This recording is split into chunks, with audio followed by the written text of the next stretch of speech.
অদ্ভুত, প্রভূত, পরাভূত, কিমভূত, একীভূত, বশীভূত, এরকম অনেকগুলো শব্দ আছে যে সকল শব্দে ভূত লাগে বা শব্দে ভূত যুক্ত হয়।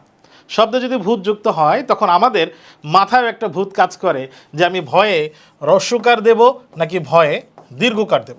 এটার একটা সহজ সমাধান আছে।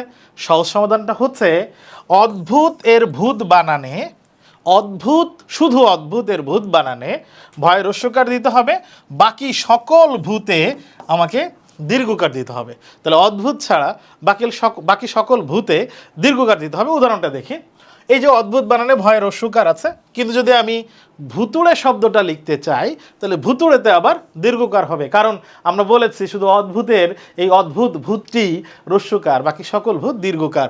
একীভূত, এই যে দীর্ঘকার, বশীভূত দীর্ঘকার। তাহলে অদ্ভুত যদি আমি দীর্ঘকার দেই তাহলে ভুল হবে। ভুতুড়েতে এখানে হ্রস্বকার আছে, হবে দীর্ঘকার। বশীভূততে এখানে হ্রস্বকার আছে, হবে দীর্ঘকার।